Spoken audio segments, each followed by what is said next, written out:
Bonjour, Marvejols, ville royale Angers-Vaudan, vit des heures difficiles et bien compliquées. Le déficit est énorme et atteint près de 12 millions d'euros, ce qui représente une dette de 2200 € par habitant. Quelle solution reste à l'équipe municipale dans son ensemble pour repartir, pour assainir cette situation et surtout pour rebondir de façon positive et dynamique? Nous allons le voir dans cette rencontre. Pour faire le point sur cette situation plus qu'inquiétante et entrevoir des solutions possibles, sont réunis dans ce studio Madame Haché, Monsieur Jean-François Deloustal, Monsieur Bernard Durand, Madame, Messieurs, bonjour. Bonjour. Bonjour. Madame Elisabeth Haché, vous êtes membre de l'opposition au sein du conseil municipal de Marvejols. Vous exercez là votre second mandat. Vous êtes rapporteur de la commission des finances au sein de l'équipe municipale. Vous nous direz exactement ce qu'est un rapporteur de la commission des finances et puis bien sûr vous interviendrez dans ce débat. Monsieur Jean-François Deloustal, vous avez été élu à la tête de la commune depuis l'an dernier en remplacement de Monsieur Jean Roujon. De 2001 à 2014, vous avez été successivement conseiller municipal, puis adjoint, puis maire adjoint de 2012 à 2013 et actuellement donc vous êtes maire de la commune de Marvejols. Monsieur Bernard Durand, aux élections municipales de Marvejols en 2008, votre liste obtient 3 sièges. Depuis cette année, vous êtes élu au sein du conseil départemental avec votre binôme, Madame Patricia Brémond, pour le canton de Marvejols. Pour animer cette rencontre, vous serez interrogé par Monsieur Jean-Marc Gilly, journaliste à l'hebdomadaire La Lozère Nouvelle, Monsieur Patrick Zimmermann, également journaliste donc à La Lozère Nouvelle, Monsieur Jean-Claude Astruc, journaliste à Radio Eau Vive Lozère, groupe national RCF, moi-même Jacques Deschaux, animateur et réalisateur d'émissions pour Radio Eau Vive Lozère. La mise en image de cette rencontre est assurée par Monsieur Claude Denadieu, directeur de La Lozère Nouvelle, et ce document sera disponible à compter de ce soir 18 h sur le site 48 Info. La mise en onde, quant à elle, est assurée par Jean-François Clavel. Jean-Claude Astruc, une première intervention. Alors, comment en est-on arrivé là? Tout d'abord, donc, vous l'avez dit, Jacques, 12 millions d'euros, c'est la dette de Marvejols, 2200 € par habitant. Alors, pourquoi cette situation? Eh bien, parce que le maire a voulu, enfin, vous me corrigerez, Jean-François Deloustal ou les autres invités, le maire a lancé de grands travaux qui ont été financés par l'emprunt. Jean Roujon, qui partait d'une bonne idée, puisqu'il voulait soutenir les entreprises, et notamment le premier employeur sur Marvejols et sur le canton, le Clos du Nid. Au niveau des subventions, le Conseil général n'a pas suivi systématiquement, mais l'ensemble des investissements ont continué et au fil des années, les intérêts d'emprunt très élevés ont absorbé toute la capacité d'investissement de la ville. Le maire a donc ouvert des lignes de trésorerie dans d'autres établissements bancaires pour rembourser ses emprunts, le capital et les intérêts. Donc on le voit, il y a un cycle infernal, on peut dire. Et pour conclure, le conseil municipal, dont vous-même, Monsieur Deloustal, vous étiez au courant de cette situation, Monsieur Durand également, puisque le maire le signalait chaque fois lors des réunions du conseil municipal. Pour être complet, avant d'entrer dans le vif du sujet, je dois signaler que Monsieur Jean Roujon a été invité à participer à cette rencontre, mais il n'a pas désiré être présent dans notre studio. Monsieur Gilly. De même que le président de la communauté de communes, qui lui aussi n'a pas souhaité participer au débat. Ce qui explique donc qu'il n'y ait que 3 personnes qui interviennent au niveau de la ville de Marvejols. Monsieur Deloustal, vous êtes maire de la ville de Marvejols depuis donc 2014, depuis l'an dernier. Pendant 13 ans, vous avez siégé en tant que conseiller municipal, en tant qu'adjoint. On ne comprend pas trop parce que ces budgets, vous les avez vus passer, vous les avez votés ou vous ne les avez pas votés, peu importe, vous allez nous le dire, mais vous étiez au courant, vous avez vu, vous avez senti des choses. Une précision d'abord, j'ai été d'abord conseiller municipal de 2001 à 2008 et puis adjoint de 2008 jusqu'à 2014. Les budgets, bien sûr, on les a tous vus. Bernard Durand les a vus, Elisabeth Haché les a vus. On est dans de la technique budgétaire. Moi, je ne suis pas un spécialiste de la technique budgétaire, d'abord. Et deuxième point, on était dans une espèce d'opacité organisée. C'est-à-dire que les budgets étaient faits de telle sorte que l'accès direct à l'information était difficile. Cette année, on a mis en place un budget qui est beaucoup plus lisible et qui est beaucoup plus clair. On savait une chose, et je savais une chose, c'est pourquoi j'ai présenté pendant la campagne électorale comme la liste adverse une proposition d'audit. Je savais une chose, que la ville était très endettée, que nous serions contraints d'arrêter tout investissement, ce que j'ai fait dès 2014. Je ne savais pas, et j'étais loin de savoir, sinon je me serais posé d'abord la question de ma propre candidature. Je ne savais pas donc que nous serions obligés de mettre en œuvre de telles mesures. Vous imaginez, fermeture de la piscine, plus de feux d'artifice, suppression des emplois saisonniers, enfin des mesures qui sont complètement drastiques. Avant l'audit, j'étais bien loin de savoir que nous serions contraints de prendre de telles mesures. Il y a eu une opacité voulue. Il y a eu une opacité, pour moi en tout cas, qui faisait que l'on n'avait pas la connaissance totale des choses. Mais je prends ma part de responsabilité. J'aurais dû aller en tant qu'adjoint, et nous tous, en tant que conseillers municipaux, puisque, y compris l'opposition, à un moment donné, on aurait pu, et l'opposition aurait pu, tout le monde aurait pu saisir le préfet, saisir la Chambre régionale des comptes, pour signaler les difficultés dans lesquelles nous étions. Sauf que nous étions, je pense tous, loin de savoir dans quelles difficultés, au niveau des difficultés dans lesquelles nous étions. Sinon, en responsabilité, certains auraient saisi la Chambre régionale des comptes. Dans cette opacité, il y a quelque chose qui interpelle les Marvejolais, c'est des emprunts pour financer l'emprunt. Ça porte un nom. Est-ce que vous étiez au courant, vous, de cet aspect-là des choses, des emprunts qui sponsorisent les emprunts, qui financent les emprunts? Monsieur Durand. Simplement, je crois que Jean-François a raison, c'était une totale opacité. Alors, quand vous avez dit tout à l'heure, monsieur Astruc, que pendant de 2008 à 2014, nous avons siégé 3 membres dans la minorité constructive, nous ne nous sommes pas forcément opposés, nous nous sommes abstenus lors du vote des budgets, sauf bien évidemment pour certains projets comme la piscine, des projets qui étaient porteurs pour Marvejol, c'était sur la fermeture ou sur la rénovation, donc le choix qui s'imposait à nous était limité. La grosse difficulté pour nous, ça a été d'arriver en 2008, n'importe comment, la ville était plus endettée qu'en 2014. Si vous regardez les chiffres qui ont été diffusés par M. Chedan dans la Lozère Nouvelle, c'est les chiffres exacts et vérifiables. À un moment donné, il y a un pic. Bien évidemment. Le petit tour de passe-passe qu'a fait M. Rougeau à cette époque-là, c'est qu'il a renégocié les crédits.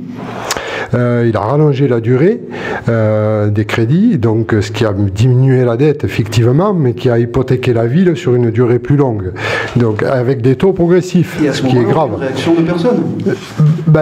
On lui a fait remarquer, mais c'est très délicat, je veux dire, on n'avait pas les chiffres, on n'avait pas d'adjoint aux finances en face, c'est-à-dire qu'on a un adjoint aux finances qui, lors du dernier mandat, et qui pourtant a toutes les compétences, mais qui ne souhaitait plus venir dans les conseils municipaux, on comprend pourquoi, on n'avait pas la réalité des chiffres, donc il lui fallu qu'on ait un intermédiaire. Dès qu'on posait une question en matière de finances, les réponses étaient évasives parce qu'il n'y avait pas vraiment de personnes spécialistes.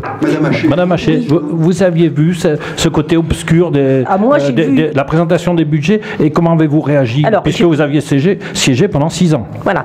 Nous, on a toujours voté contre les budgets globaux. On a toujours appelé le regard sur le montant de la dette qui nous paraissait exorbitant. On n'a jamais pu être associé de près à quoi que ce soit, et on a posé un certain nombre de questions au vu de ce qui était visible.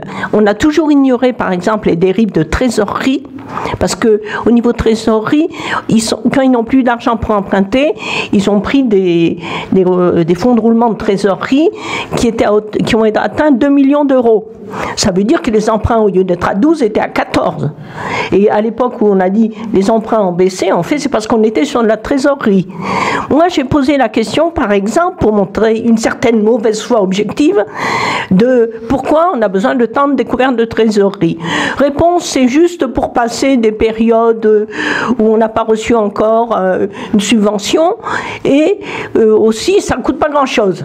Or, comme en fait, on voit maintenant que pendant des années, on a eu en permanence des découvertes de trésorerie importantes, et que les rapports de l'État là-dessus attiraient l'attention sur le coût de cette situation, mais c'est bien évident qu'on nous a menti objectivement.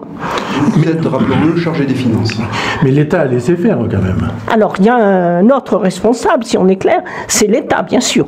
Parce que je pense quand même qu'eux ont la compétence. Aucun signal d'alarme depuis... Alors là, Aucun signal d'alarme de l'État? Il y a eu, à ma connaissance, mais nous l'avons pris en 2014. Nous, opposition, on l'a pris en 2014. Par contre, dans la majorité, il y avait déjà des gens qui étaient au courant, puisque les lettres de l'État, il y avait M.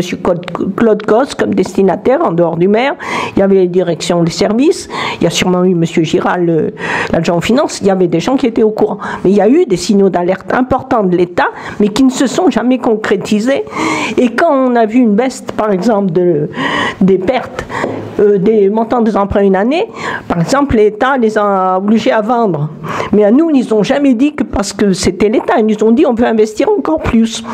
Monsieur de Loustal, il y a eu blocage volontaire de ces informations qui ne sont jamais remontées. Pour préciser les choses, moi j'ai récupéré l'ensemble des courriers et l'ensemble des documents administratifs qui concernent la situation financière de Marvejols. Concernant l'État, il y a une lettre du 27 juin 2008 de la préfète qui indique que la commune de Marvejols va être déférée devant la Chambre régionale des comptes. Quelle date, reprécisez? 27 juin 2008. 2008. Voilà. Il m'appartient de saisir la Chambre régionale des comptes de ces documents budgétaires suite au vote du budget, et votre rapport sera annexé à ma saisine et permettra au magistrat de disposer des éléments de contexte. Simplement, ça n'a jamais été fait. Il n'y a pas eu de saisine de la Chambre régionale des comptes. Mais le problème remonte bien plus haut, puisque j'ai récupéré des documents qui sont bien plus anciens et qui font état en 2004 d'une situation, je cite, dégradée, et de situations en 2003 et 2002 qui sont tendues et qui font état d'une réunion le 3 octobre 2005 en préfecture où étaient présents le maire et le conseiller municipal délégué aux finances pour alerter justement sur la situation de Marvejols. Donc on est vraiment sur une situation dégradée qui remonte à bien longtemps et pas seulement au dernier mandat. Et ces courriers, vous n'en avez pas eu connaissance? Non. Vous n'avez pas vu? Non. Donc ils vous ont été cachés? Je n'en ai pas eu connaissance ni avant, ni quand j'ai pris mes responsabilités de maire. Et non seulement ça, mais les rapports de la trésorerie, j'ai un rapport qui fait ici 51 pages, j'en ai un autre qui fait 12 pages, je n'avais pas connaissance de ces rapports. Ils ont été cachés? En tout cas, je n'en avais pas connaissance. Monsieur G. Qu'est-ce qui a plombé les comptes de la commune de Marvejols? Ce qui a plombé les comptes de la commune de Marvejols sont des investissements qui, certes, ont soutenu l'activité, c'est clair. La ville a été transmutée, elle a été modifiée, il y a des investissements en termes de voirie, en termes d'assainissement qui étaient nécessaires. Simplement, au fil du temps, ces investissements n'étaient plus financés par les subventions. Vous avez, je pourrais citer un certain nombre de choses, un certain nombre d'équipements qui n'ont pas été financés par les subventions, qui ont été uniquement financées par l'emprunt, ce qui a aggravé la dette. Ça, c'est un premier point.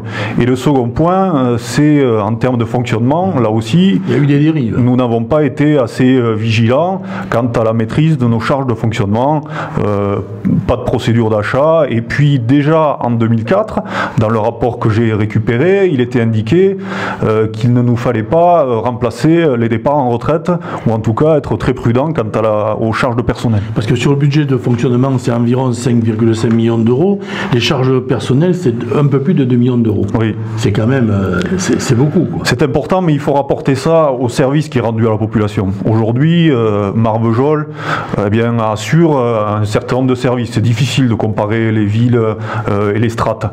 Ce qui est important de regarder, c'est les services qui sont rendus à la population. Aujourd'hui, c'est certain que notre responsabilité à l'avenir, c'est d'avoir un plan très clair concernant le personnel. Parce qu'il y a des fonctions de centralité aussi. Complètement. Qui sont assumées par la commune. Complètement. Monsieur Durand. Je voulais revenir sur le fait, vous parliez des investissements qui ont été mal effectués. Je crois que dans un budget d'une mairie, d'une commune, lorsque nous en débattions en conseil municipal, M. Roujon avait du mal à comprendre ou ne voulait pas comprendre qu'une commune, c'était comme une entreprise privée. C'est-à-dire qu'il y a des investissements de fonctionnement, mais il y a des investissements où il doit y avoir du retour sur l'investissement. Donc, des recettes. recettes. Des recettes, bien évidemment. Donc que la ville ait bougé, que certains quartiers aient été refaits, il y avait des choses nécessaires à faire à Marvejols. C'est vrai que la ville a bougé, mais je pense qu'en termes de retour sur investissement, le tissu économique de la ville de Marvejols, ben, ça fait peur, quoi. Donc je crois que le retour sur investissement, il passe par là. On doit avoir une ville dynamique, avec un tissu économique plus dynamique que ce qu'il est, puis pas mono-activité, parce qu'il repose presque exclusivement, comme vous le disiez tout à l'heure, sur le médico-social, qui a d'ailleurs pas été financé du tout par la commune de Marvejols. Ça, c'est pas du tout financé par la commune de Marvejols. Mais je pense qu'il y a une aide aux entreprises à avoir. On aurait dû à un moment avoir une politique un peu plus visionnaire. Lorsque M. Rougeol est arrivé à la mairie, élu après M. Messonnier, je crois qu'on se doit maintenant d'avoir une politique, une vision à long terme de sa commune. C'est-à-dire acheter des terrains, ça c'est un bon investissement, parce qu'il y a un moment où on a des demandes, et actuellement, ben, sur Marvejols, c'est très difficile de trouver des terrains pour une entreprise.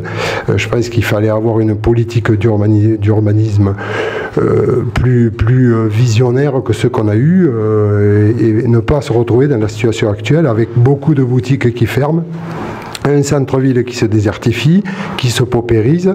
Je crois que voilà. C'est ça qui concerne tous les centres-villes de petites bourgades en France aujourd'hui. Ça ne suffit pas à expliquer. Plus ou moins quand même. Plus ou moins quand même. C'est sûr, c'est sûr. Non, mais ça explique pas les 13 millions d'euros de dette ou les 12 millions d'euros de dette. C'est certain. Mais je pense que si on avait eu une politique d'investissement mesurée sur le fonctionnement et sur l'investissement pur, qui soit vecteur d'activité, on ne serait certainement pas dans la situation où on est. D'autant plus que la dette par habitant, du fait que la population baisse, forcément, mathématiquement, elle s'accroît, même si la population reste sur le bassin de vie. Donc je crois qu'il va falloir aussi que le jeu de la communauté de communes, si communauté de communes il y a, c'est basé sur le volontariat, mais il va falloir impérativement que certains cadeaux qui avaient été faits par le précédent maire ne persistent pas, quoi. Je crois qu'il y a une péréquation qui doit se faire. Il y a l'ensemble des communes de la communauté de communes doivent à la ville principale, par la péréquation, certaines... Une politique de bassin. Une politique de bassin de vie, tout à fait, puisque Marvejols met à la disposition des communes, de la communauté de communes, des écoles, une infrastructure sportive, et de par ce fait, ben, comme tout le monde en profite, il est quand même logique qu'il y ait un retour sur Marvejols. Madame Haché, avant qu'on voie les liens entre la communauté de communes et la mairie de Marvejols, est-ce qu'on peut dire que le schéma d'endettement de la ville de Marvejols est comparable à une famille, à savoir qui est surendettée, à savoir un emprunt numéro 1 qu'on ne peut pas rembourser, on emprunte le 2, on ne peut pas, le 3, le 4, etc. Et on allonge la durée de ces emprunts. Jean-Marc, c'est... Une petite précision, l'endettement c'est 2305 euros par habitant en 2013, et la moyenne de la strate c'est 607 euros. Donc on voit l'écart quand même qui est énorme. Madame Haché. Moi je voulais dénoncer plusieurs choses. Une des choses importantes, effectivement, cet allongement dans le temps. Quand en mai 2010, on a posé la question de cette renégociation d'emprunts qui a amené les emprunts à passer de 3,8% à 4,9%, qui a coûté 1 million de frais financiers supplémentaires. Quand on a posé la question au Conseil, je l'ai posé, c'est dans les PV, il nous a été répondu que ce n'était pas un problème. Et tout ça, c'était pour que, au lieu d'allonger dans le temps et donc de payer moins tous les ans, et donc de pouvoir emprunter encore plus. Et cela a coûté 1 million d'euros en plus. Et ça a coûté 1 million de frais financiers sans aucun centime de plus à dépenser. Deuxième point, c'est la relation du privé au privé. Monsieur Rougeol ne voulait pas entendre parler de se mélanger ou de poser des questions au privé. Quand l'UPUS, au moment de la vente, a voulu racheter le crédit bail du terrain, moi j'ai posé la question, c'est très intéressant un crédit bail pour une entreprise. Donc ils nous ont dit on veut racheter la fin de notre crédit bail. Moi j'ai demandé pourquoi l'UPUS se demandait ce rachat. Et la réponse qui m'a été faite, cela ne nous regarde pas. Or, un an après, l'UPUS fermait. Donc, on ne peut pas dire que ce qui est de la chose publique ne regarde pas. Ça nous regarde ce qui se passe dans les entreprises. Surtout quand il y a du financement public aussi. Et c'était sur une base de financement public. Pour compléter ce qui était dit concernant les emprunts d'emprunt quand je suis arrivé aux affaires en 2014. D'abord pour compléter mes propos liminaires, si j'avais su, j'aurais mis en place immédiatement le lendemain de l'élection des mesures drastiques et draconiennes, bien évidemment. Et puis l'audit démontre que si nous n'avions pas arrêté, puisque nous avons arrêté quasiment tout investissement en 2014, nous aurions été en cessation de paiement, c'est-à-dire pour une entreprise en faillite en 2014. Et en 2015, si nous avions fait le budget qui a été préparé par les services au mois de juin 2015. Voilà. Aujourd'hui, nous avons un endettement qui est effectivement très très important, puisque nous avons 20 emprunts.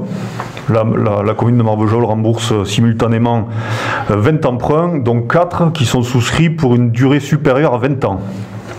Un emprunt de 870 000 € qui est souscrit sur 30 ans, qui a été pris en 2008, enfin je pourrais, et 15 emprunts qui sont souscrits pour le total de l'emprunt, qui est de 900 000 €, c'est-à-dire que chaque année, avant de démarrer, il faut qu'on trouve une somme de 900 000 € en investissement pour rembourser le capital. Les intérêts, c'est 600 000 €. Il faut qu'on trouve chaque année, donc globalement, une somme d'1,5 million d'euros pour rembourser cette part d'emprunt, ce qui est intolérable pour une commune comme la nôtre. C'est-à-dire que chaque 1er janvier, il faut dépenser... Ça se passe pas tout à fait comme oui, ça, mais schématiquement, voilà, schématiquement c'est ça. Et comment est-ce possible, quand on parle d'une famille avec toutes ces commissions contre le surendettement, etc., on appelle à la responsabilité. Là, vous êtes des élus, vous êtes beaucoup d'élus, et ce surendettement, personne ne l'a relevé. Tout le monde l'a relevé. Tout le monde l'a relevé, ce surendettement. Sauf que moi, le premier, je n'ai pas perçu les conséquences que ça allait avoir à très court terme. C'est-à-dire que nous, on parle de gestion en bon père de famille. Mais une commune peut supporter un certain endettement.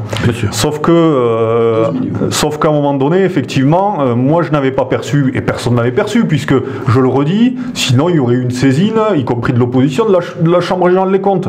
C'est clair, tout le monde aurait saisi la Chambre régionale des comptes pour éviter qu'on soit dans cet effet boule de neige, faire de la dette pour payer de la dette. Voilà, aujourd'hui on en est là et il faut faire face à cette situation. Alors précisément, qu'est-ce que vous pouvez faire aujourd'hui? Ben écoutez, ce qu'on a commencé à faire, c'est-à-dire tailler très très fortement dans les dépenses de fonctionnement. On a quasiment supprimé tout ce qu'on pouvait supprimer. Vous taillez dans quoi? Les subventions aux associations? On taille dans les subventions aux associations, ce qui représentait, on était monté jusqu'à plus de 300 000 €, 313 000 € certaines années. On a taillé dans toutes les animations, c'est-à-dire que la commune de Marvejols elle-même ne fera aucune animation, il n'y aura pas de feu d'artifice, il n'y aura rien, il n'y aura pas de fleurissement de la ville. Le patrimoine et puis la piscine, effectivement, ne sera pas ouverte par la commune de Marvejols. On va voir les solutions qu'on peut trouver. Et puis, le deuxième point, pour sortir de cette situation, c'est de désinvestir, c'est-à-dire vendre massivement du patrimoine. Alors, tout ça arrive à... Qu'est-ce que vous voulez vendre? Qu'est-ce que vous voulez vendre? L'enrichissement du centre-ville. Qu'est-ce que vous envisagez de vendre? Tout est à vendre. Tout est à vendre. Pour être clair, sauf la mairie, sinon tout est à vendre. Je vais même vous dire, on va même vendre des véhicules. On va même vendre des voitures. Et cela, c'est pas paradoxal alors que vous venez de gagner un concours pour le... Non, c'est pas paradoxal parce qu'on va faire appel aux privés, aux sociétés HLM, à des partenaires. C'est un travail en partenariat. On savait très bien, nous, communes de Marvejols, qu'on n'allait pas porter ce projet tout seul. Demain, il faut qu'il y ait des investisseurs qui puissent justement pouvoir nous acheter des bâtiments pour pouvoir réinvestir ce centre-ville. Les charges personnelles, vous allez essayer de les réduire également? Les charges de personnel, on va les réduire, mais au fil du temps. Sauf que cette année, je vous l'ai dit, on emploie 0 saisonnier. Sauf qu'on n'a pas de départ en retraite avant 2017. Vous voyez, on est dans la fonction publique. Madame Haché, vous êtes dans l'opposition. Est-ce que les mesures préconisées par la majorité, M. Jean-François Deloustal, peuvent vous satisfaire? Vous voulez qu'on aille plus loin? Vous voulez qu'on parte dans d'autres domaines? Moi, je pense qu'il faudra aller plus loin. Juste un mot quand même pour le fait qu'on n'ait pas réagi. Il faut savoir que M. Cos, à chaque réunion, chaque fois qu'on revenait sur la dette, il disait « nous, on touche des loyers », qui paient la moitié de la dette, et qu'il avait argumenté de ça auprès des pouvoirs publics pour éviter qu'on soit mis devant la Cour des comptes. C'est un petit peu le même discours discours qui avait été servi au moment des problèmes qu'on a connus avec la clinique, semble-t-il. Voilà, il y a eu sans arrêt une manière d'éluder. Et puis pour nous, le fait que c'est quand même les premiers responsables du contrôle, c'est d'abord la Cour régionale des comptes, c'est pas nous, c'est le préfet et la Cour régionale. Alors, est-ce que ces mesures vous satisfont aujourd'hui? Juste un mot avant, et puis je vous redonne la parole, Madame Haché. On a fait un débat pour le municipal ici, Monsieur Deloustal, vous étiez présent, vous étiez avec Monsieur Chedan, et à aucun moment, aucun des deux n'avait abordé cette problématique. Parce qu'on répond aux questions qu'on nous pose. Oui, alors moi, j'aimerais bien que Madame Haché réponde. On a posé la question il y a un moment, elle n'a pas pu répondre encore. Alors, au niveau pratique, ce que M. Deloustal, Jean-François présente, bon, c'est des choses. Mais moi, ma première réaction, c'est qu'il a été très peu réactif il y a un an. Puisqu'il y a un an, au mois d'avril, on a su la situation financière. Moi, alors, il m'a proposé d'être rapporteur, c'est une manière d'expliquer. Rapporteur aux finances, c'est pas être dans la majorité, c'est avoir un regard sur des éléments de compte et pouvoir, donc ça se fait beaucoup, par exemple, au Parlement, que le rapporteur aux finances, la personne qui fait le compte-rendu de la réunion, soit quelqu'un de l'opposition, pour montrer qu'on est ouvert et qu'on cache pas. Alors que M. Roujon cachait tout, c'est clair. Donc ça, c'est... Mais moi, je l'ai relancé toutes les fois où je l'ai vu sur le fait de lancer l'audit. Or, on a mis un an pour lancer l'audit. Pour répondre à ça, bon, d'abord, c'est vrai que j'ai souhaité que soit créée une commission des finances qui n'existait pas entre 2008 et 2014. J'ai fait un petit relevé de toutes les réunions qu'on a pu avoir. On s'est réunis le 16 mai pour la première fois, on a défini un certain nombre d'orientations. On s'est réunis le 3 juillet une seconde fois pour faire le compte-rendu d'une réunion qu'on avait eue en préfecture avec le préfet Lambert qui nous avait fait un certain nombre de recommandations, qui nous alertait là, très très fortement sur la situation. Sans nous, hein. Dans laquelle, nous n'y étions pas au préfet. Voilà, mais à la prochaine, vous y étiez. Le 17 octobre, nous sommes à nouveau réunis. Nous étions dans l'attente de propositions de plusieurs cabinets d'audit. Bon, je me suis rendu compte qu'en interne, il y avait peut-être certaines inerties ou rétentions. Il faut prendre en compte ces éléments-là aussi. Nous sommes à nouveau réunis le 11 décembre pour retenir la proposition du cabinet d'audit, puisque je m'y étais engagé, comme le groupe d'opposition s'y était engagé, à mener un audit, et à la demande des services de l'État, nous avons mené un double audit. Nous avons décidé de mener un audit financier et un audit organisationnel. Un audit sur l'organisation interne de la mairie. Et puis le 24 mars, effectivement, 11 décembre, 24 mars, problème, monsieur le Gillet l'expliquera demain, il y a eu des difficultés d'accès à l'information, parce que pour faire un audit, il faut avoir des informations sur le fonctionnement interne. Nous avons aussi un DGS, un directeur général des services, qui est en maladie, ça n'a pas facilité les choses. Enfin, en tout cas, on est arrivé le 24 mars à choisir ces deux cabinets d'audit, et le 7 avril, c'est véritablement le 7 avril que nous avons fait le budget ensemble. Sinon, nous étions partis sur une trajectoire qui était celle, à nouveau, des années précédentes, du fait effectivement, de ce qui nous était présenté. Et monsieur Gillet, qui est le chargé de notre audit, a été obligé, au lieu de faire de l'audit, de réaliser le budget. Dans un instant, nous allons laisser passer 3 minutes de musique, mais auparavant, dans cette première partie, une dernière question posée par M. Gilly. Les élus ont entre leurs mains le levier fiscal. Bon, avec le fait que vous votez les taux des impôts. Alors vous avez là peut-être une marge de manœuvre qui peut être réduite, mais vous avez quand même une marge de manœuvre. Il y a une marge de manœuvre. Quand on a voté le budget récemment, le 14 avril, nous avions décidé de ne pas augmenter les impôts, parce que c'est une solution ultime d'augmenter les impôts, c'est-à-dire qu'il faut garder cette issue ou ce levier pour éventuellement souhaiter le garder pour la suite. Entre-temps, nous avons découvert de nouveaux errements budgétaires, des choses graves. Des choses graves. Suite à une réunion en préfecture, je ne vais pas rentrer dans la technique budgétaire, mais on a eu une réunion en préfecture le 30 avril, et suite à cette réunion, réunion, nous sommes rentrés en mairie et nous avons découvert que le budget que nous croyions sincère et vrai était faux et insincère et déséquilibré de plus de 200 000 euros. C'est très grave là ce que vous dites. Bien sûr, mais c'est vrai. Est-ce qu'on peut lier ça à la rumeur marvejolaise qui parle de disparition de documents? Non, ça n'a rien à voir avec la disparition de documents. Ce sont des éléments qui n'ont pas été ajustés par les services compétents. Nous marquons. Ça a été fait dans conscience de la situation, conscience de la cause, quoi. C'est-à-dire que ça a été fait en sachant que c'était réalisé pour cacher. Je ne sais pas. Je ne sais pas si c'est... je ne sais pas. Et vous allez modifier le taux des impôts ou non? Parce que vous avez pas... Écoutez, aujourd'hui, on va s'en remettre surtout à l'État. Je vous propose de parler de tout ça dans 3 minutes. Nous laissons passer quelques notes de musique. On se retrouve tout de suite après pour poursuivre cette rencontre et ce débat. Suite de la rencontre donc concernant l'endettement de la ville de Marvejols, en compagnie de Madame Haché, en compagnie de Monsieur Jean-François de Loustal et en compagnie de Monsieur Bernard Durand. Monsieur Durand, avant la pause musicale, vous étiez intervenu. On vous a coupé un peu la parole, donc nous vous laissons le micro. Oui, simplement revenir sur les révélations que nous a fait Jean-François de Loustal avec la situation qu'il a trouvée, puis on peut appeler ça des cadavres, hein, puisqu'il a trouvé encore des cadavres dans les armoires. Je dirais que en fait, l'ancien maire a laissé un cadeau empoisonné et que la situation de Marvejols est plus que préoccupante. Pas tant par l'endettement par habitant, parce que c'est pas révélateur. Il y a des villes qui sont beaucoup plus endettées que Marvejols par habitant, mais qui savent que sur 6-7 ans, les investissements vont rapporter, il va y avoir un retour sur investissement.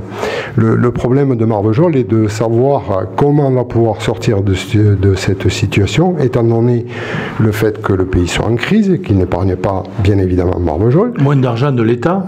Moins d'argent de l'État, moins de dotations, moins de et puis quelques réalisations, ou projets plutôt, c'est même pas des réalisations qui ont été faites en dernière année de mandat en 2014, avec une étude sur la médiathèque qui a coûté une somme astronomique, sachant qu'on ne la réaliserait pas. Un cassis devant la mairie qui a coûté aussi, on l'a changé 2-3 fois de place. Enfin, du gâchis, quoi. Du gâchis, voilà. Sachant qu'on ne pouvait pas réaliser la médiathèque, il y avait un projet en cœur de ville. Monsieur Roujon devait savoir que ça ne pourrait pas être réalisé. Donc pourquoi aller lancer un projet qui a encore coûté dans les 90 000 euros?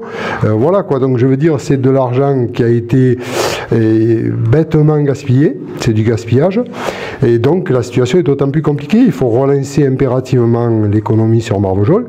Pour ma part, je reste optimiste parce que c'est une ville qui a des atouts incomparables, une situation sur la 75, donc je pense que si les Marvejolais restent unis, on va s'en sortir, hein, c'est une réalité.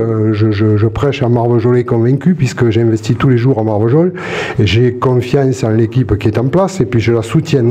Ça a toujours été ma manière de fonctionner, de positiver, et j'espère qu'on y arrivera, quoi. Il faut sortir Marvejols de cette situation difficile, et je crois qu'il faut qu'on arrête une fois que les audits seront divulgués demain soir et que les Marvejolais auront la réalité de la situation de la ville, je crois qu'après il faudra être unis, créer une synergie à Marvejols qui permette à la ville de redevenir, de retrouver la place qui est la sienne dans notre département. Pour en finir, c'est grave ce qui a été dit ici. Est-ce que ça laisse entendre que des actions peut-être au pénal vont avoir lieu pour clore ce triste épisode?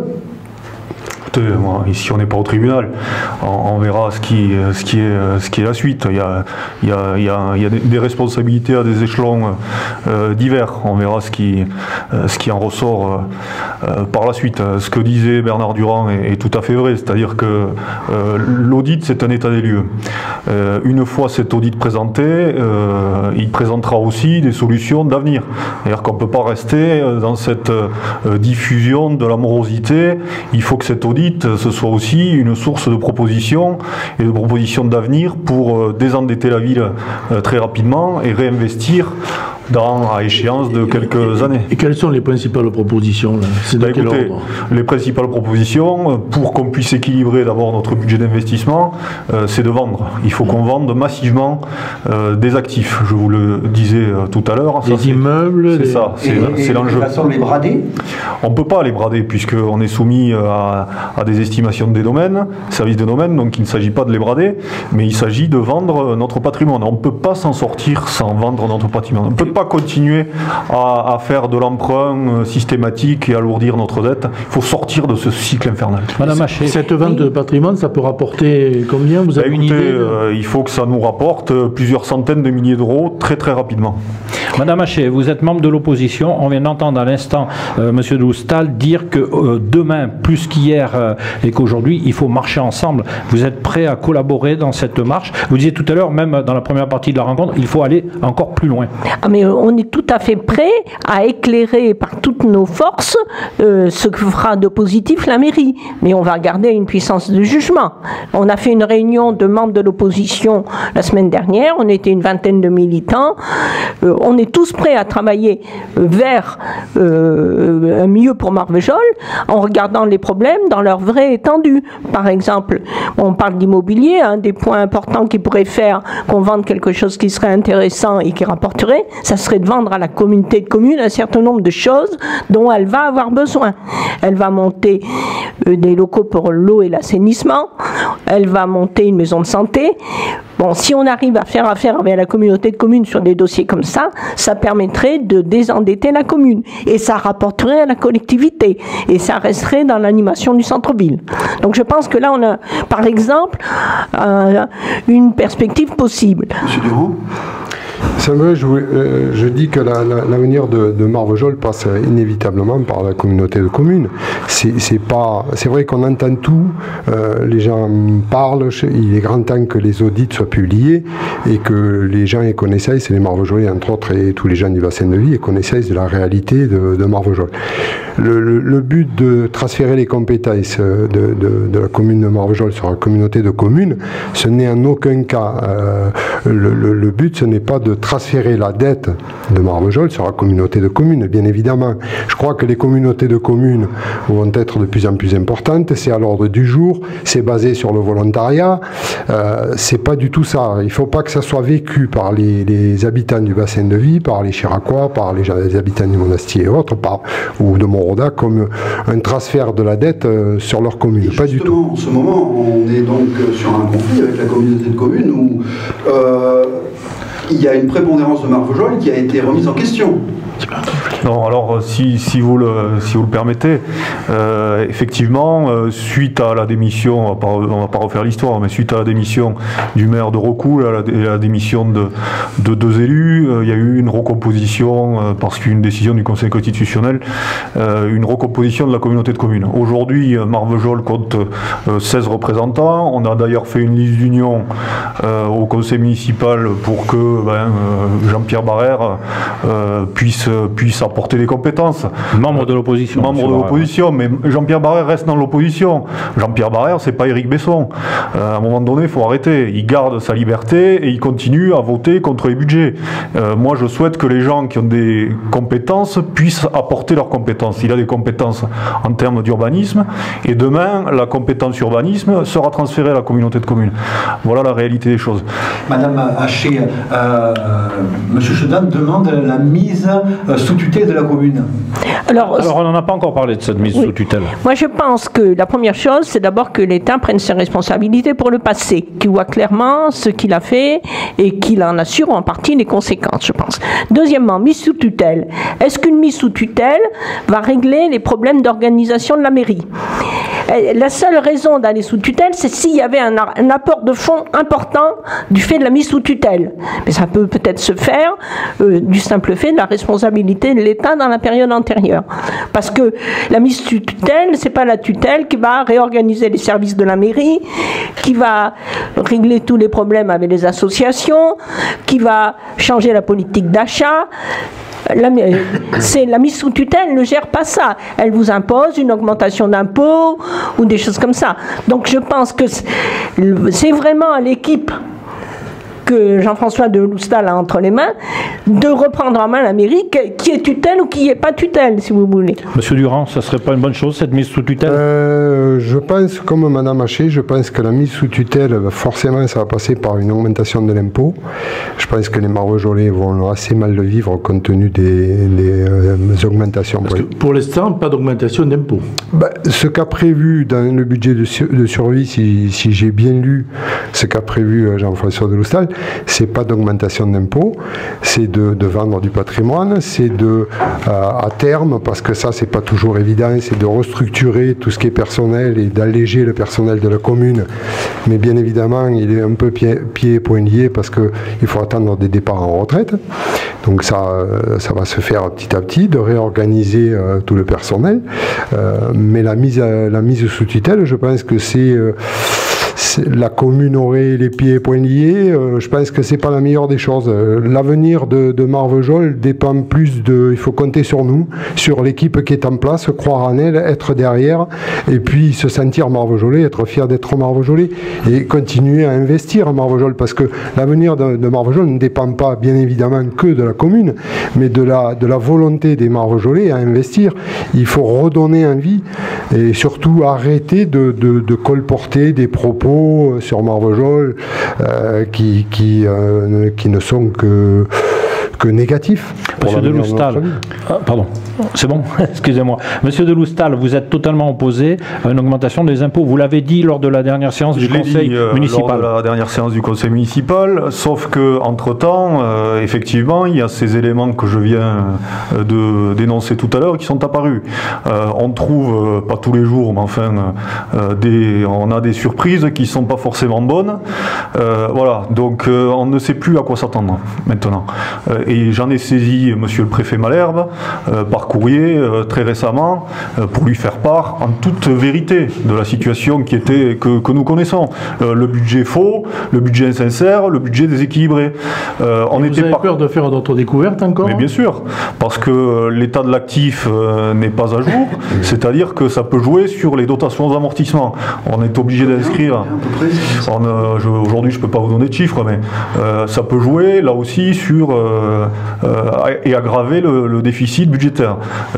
Vous imaginez bien que moi j'ai saisi le préfet parce que je veux aujourd'hui que l'État prenne connaissance en toute transparence de notre situation. La tutelle, c'est une solution bien sûr ultime. L'augmentation des impôts, c'est une solution totalement ultime, bien évidemment. On a tout fait pour l'éviter. Aujourd'hui, je ne peux pas vous dire ce qui sera fait dans les semaines et les mois qui viennent, sachant que, comme on dit en technique budgétaire et comptable, il faut laver complètement le bilan, c'est-à-dire qu'il faut tout refonder. Tout est à refonder sur le plan budgétaire et on peut faire des découvertes de jour en jour. Alors l'État quand même a laissé faire. Est-ce que finalement il a une part de responsabilité dans cette affaire? Est-ce que vous ne pourriez pas vous retourner vers lui en demandant une aide exceptionnelle à l'État qui est en partie responsable de la situation quand même de la commune de Marvejols? Il avait averti les c'est possible, Madame Haché. Mais je ne sais pas si c'est souhaitable, je ne sais pas. Pour moi, c'est souhaitable. Je ne sais pas si c'est légalement possible, mais ça me paraît une vraie responsabilité de l'État qui n'a pas été plus loin que de tirer une sonnette d'alarme sans aller plus loin dans le contrôle, qui est une des tâches de l'État majeure. Oui, moi, je pense que ça, c'est très important. Une collectivité indépendante, on ne peut pas non plus faire rejaillir la totalité de la faute sur un État. La totalité, non. Non, mais il n'a pas été très curieux, l'État, quand même. Il n'a pas été curieux. Assez passif. Madame de Bézieux n'a pas fait remonter le problème. Bon, c'est un vrai problème aussi. Monsieur Durand. Non, je crois que l'État, c'est nous. Et l'État, le gouvernement, on a parlé du gouvernement et des hautes strates, à l'époque était l'UMP. Entre-temps, ça a changé. Donc, est-ce que les gouvernements actuels et le gouvernement actuel voudront assumer les erreurs de leurs prédécesseurs? Je crois que ça a été une couverture politique, il faut le dire. Madame de Bézieux n'a pas fait remonter les informations, donc certainement qu'il y aurait eu des sanctions de prise. C'est sur une longue période, il y a des préfets successifs quand même qui ont cette situation. Oui, mais ça a été, pas uniquement Madame de Bézieux. Oui, mais ça a été quand même, à mon avis, une couverture politique et une volonté politique que la situation de Marvejols ne soit pas connue. Monsieur Deloustal. Mais comme le disait Patrick Zimmermann, les collectivités s'administrent librement. Et vous savez, quand l'État est un peu trop injonctif, est un peu trop ferme, ça ne plaît pas trop aux élus. Et quand on leur demande maintenant d'être plus ferme, c'est vrai que ça les fait un peu sourire, parce que souvent, on leur dit « laissez-nous tranquilles, laissez-nous travailler ». Dans certains domaines, il intervient quand complètement, même. Il intervient. Dans ce domaine-là, la situation est ancienne, il y a eu un certain nombre de préfets, effectivement, il y a eu des contrôles, on était dans le réseau d'alerte depuis des années et des années, l'État aurait gagné à être un peu plus ferme. Voilà, après, le travail les trésoriers successifs au niveau local ont fait leur travail, à un échelon supérieur, on aurait gagné à être un peu plus ferme, peut-être. Aujourd'hui, simplement, il faut aller de l'avant et faire face à cette situation. Vous avez tous un peu une casquette de VRP aujourd'hui pour redorer cette image pour Marvejols. Alors je présume que ça bouillonne dans tous les sens et que déjà vous avez peut-être quelques pistes pour attirer des sociétés, pour attirer de la chair fraîche qui va venir un peu soutenir cette activité, parce que Turdus parti, Lupus parti, la clinique ça c'est fini, vous disiez qu'il n'y avait pas de médico-social, pourtant la commune a un peu investi dans ce domaine-là quand même. Voilà, qu'est-ce qu'on va soutenir comme pôle fort pour demain, Marvejols? Ben écoutez, la chance qu'on a, c'est d'avoir réussi ce concours AMI, appel à manifestation d'intérêt au niveau national, c'est-à-dire qu'on fait partie de ces 54 villes qui ont été retenues, et ça nous permet d'avoir des crédits d'abord pour faire un diagnostic qui soit très précis sur les bâtiments que nous avons et qu'il est possible de mettre en vente pour telle et telle activité, et puis dans un second temps, ça va permettre aux investisseurs aussi d'avoir des crédits, parce que l'idée c'est de faire une OPH, une opération programmée de l'amélioration de l'habitat à l'échelle de la communauté de communes. Il faut qu'on en discute de tout ça, bien sûr, puisque c'est une décision collective, mais il faut qu'on puisse avancer sur ce dossier à l'échelle du bassin de vie pour que les investisseurs demain, et moi j'ai des contacts réguliers avec des investisseurs potentiels, parce qu'il faut aller vite, et puis s'agissant du monde économique, il y a aussi des pistes, mais vous savez, on est en crise à l'heure actuelle, et voilà. On n'a pas petit mot peut-être en tant que conseiller général départemental. Mais justement, puisque vous avez rejoint la majorité départementale avec Patricia Brébon. C'est pas tout à fait comme ça, mais bon. Alors comment ça s'est pas passé comme ça? Pas tout à fait, mais on va pas s'étendre. On n'est pas là. On est là pour parler. Qu'est-ce que vous attendez du département? Du département, moi, pour ma part, et Patricia était dans le même optique que moi, nous avions souhaité adhérer à des idées. Lors du deuxième tour, un large électorat s'est rassemblé derrière notre candidature. Il y avait des électeurs de droite et des électeurs de gauche, donc toute la campagne, nous l'avons faite sur ce thème, sans étiquette, et donc voter des idées. Nous, le but, c'est d'être le lien entre le département, le conseil départemental, et la commune de Marvejols. On a déjà beaucoup travaillé depuis l'élection, et on souhaite bien évidemment apporter l'aide la plus importante possible au canton, parce que c'est un canton, c'est le chef-lieu du canton, mais on ne peut pas aider que Marvejols. Mais bien évidemment, on est là pour soutenir l'équipe en place, j'ai dit tout à l'heure. Je crois on est dans la difficulté, mais je crois que c'est de l'unité, et puis de croire à Marvejols. Il faut que nos jeunes croient en leur ville, redonner un avenir aux jeunes Marvejolais, et puis qu'ils s'investissent dans la vie de Marvejols. Ça va être dur avec les associations qui ont plus d'aide, donc on essaie nous au niveau départemental de soutenir les associations, parce que c'est très important pour l'animation de la ville, et nous ferons tout ce qui est en notre pouvoir, et Patricia, pour aider le canton et Marvejols.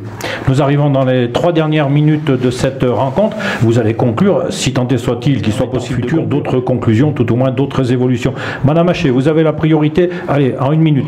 Une minute. Moi, je pense qu'il y a un aspect d'ouverture de Marvejols. Donc, pour tout ce qui est du tourisme, je pense qu'on a encore beaucoup à faire. Parce qu'on n'est connu nulle part et on ne fait peut-être pas assez de démarches. Mais deuxièmement, il y a un problème d'information, de contrôle démocratique, mais aussi de formation des conseillers. La vie est complexe. Quand vous avez des conseillers qui sont dans une commission des finances et qui n'y connaissent rien, donc je pense qu'un des problèmes qu'il nous faut absolument aborder, c'est de former les gens qui s'occupent de politique aujourd'hui.